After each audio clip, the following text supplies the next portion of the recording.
हत्या प्रकरणातील दुसरा व्हिडिओ समोर आलाय।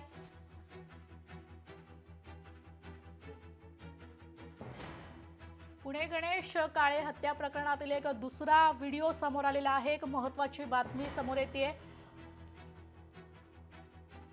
या प्रकरणी 9 जणांवर आता गुन्हा दाखल करण्यात आलाय। पुणे गणेश काळे हत्या प्रकरणातील आता दुसरा व्हिडिओ समोर आलेला आहे। पुणे गणेश काळे हत्या प्रकरणातील एक अपडेट समोर येतेय। पुणे गणेश काळे हत्या प्रकरणातील एक दुसरा व्हिडिओ आता समोर आलाय।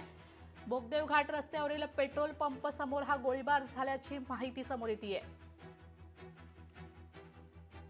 पुणे गणेश काळे हत्या प्रकरणातील एक अपडेट समोर येते। हत्या प्रकरणातील आता दुसरा व्हिडिओ समोर आलेला आहे। बोगदेव घाट रस्त्यावरील पेट्रोल पंप समोर हा गोळीबार झाल्याची माहिती समोर येतेय। या प्रकरणी आता 9 जणांवर गुन्हा दाखल करण्यात आलाय। या हत्या प्रकरणातील दुसरा व्हिडिओ समोर येतोय। एक महत्त्वाची बातमी समोर येते। पुणे गणेश काळे हत्या प्रकरणातील अपडेट समोर येते। या घटनेतील दुसरा व्हिडिओ आता समोर आलेला आहे। या प्रकरणी 9 जणांवर गुन्हा दाखल करण्यात आलाय। बोगदेव घाट रस्त्यावरील पेट्रोल पंप समोर हा गोळीबार झाल्याचे दृश्य आपण पाहू शकतो।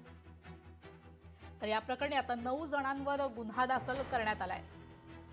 पुणे गणेश काळे हत्या प्रकरणातील दुसरा व्हिडिओ समोर आलाय।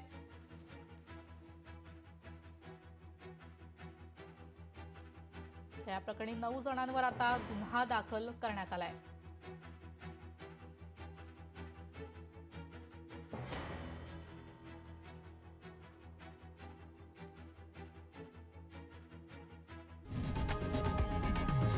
लोकशाही मराठी ऐका, पहा, जागरूक रहा।